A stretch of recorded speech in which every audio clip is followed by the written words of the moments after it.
phrase flying into her mind as if it had been invented just to describe the stranger. At that moment, the woman's eyes met hers, and Milly felt a little jolt, like a tiny electric shock. The woman put down her bags, folded her hands, and waited. Milly ran to the door and opened it. "Hello," the woman said. "I'm Eliza Vanda." She looked up at the sky.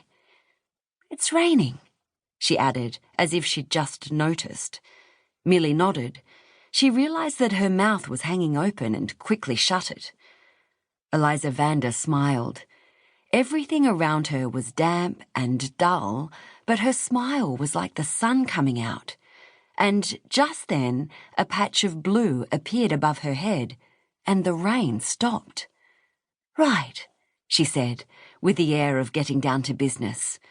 "Now, I need a place to stay where I won't be bothered, so I can finish a very important job.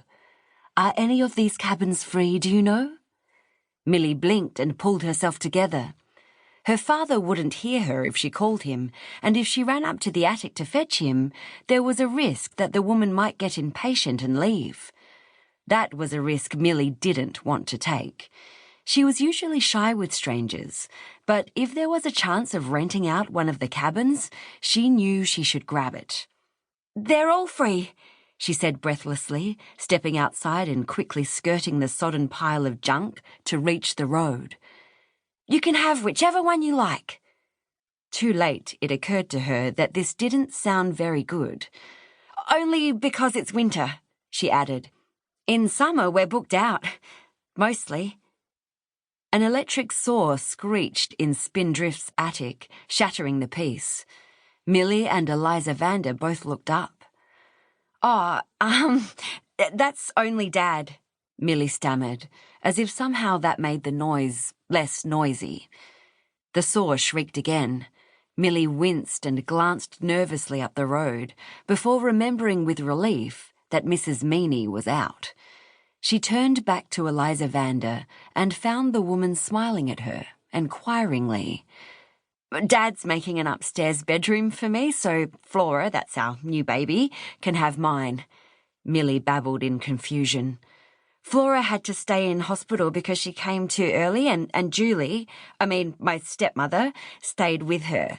But they'll be home soon, so Dad's rushing to finish."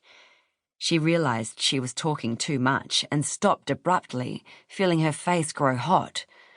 "Oh, fiddle-dee-dee," said Eliza Vanda, flapping her hands. "I don't mind a bit of noise. I'm here to work, not sleep. Now, let's see." Leaving her bags where they were, she put her hands behind her back, pursed her lips, and paced along the row of cabins. Slowly she moved past Shell's pink door, June's yellow door, Seahorse's pale orange door, and Driftwood's door of soft grey. "They're all the same inside," Milly murmured, following her anxiously. "Ah, but it's how a place feels that counts, isn't it?" said Eliza Vanda. "I like the way the door colours go with the names." Milly felt a little thrill of pleasure. When she'd first come to Tidgy Bay, the cabins just had numbers and their doors were dusty brown. She and Rory had spent ages deciding on the names and door colours, but most people didn't seem to notice them. She'd been just 5 when her father sold their city house to buy Spindrift and the Tidgy Bay cabins.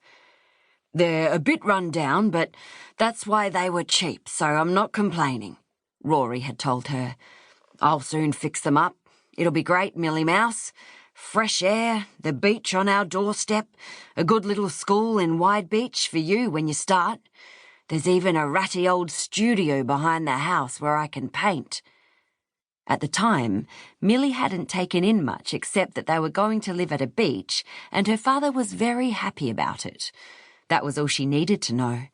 Wherever Rory was would be home to her. In those days, of course, there'd just been the two of them. Julie hadn't come into their lives till later. But Milly had loved Tidgy Bay from the very first day, and now, 6 years later, she barely remembered a time when the sound of the waves hadn't soothed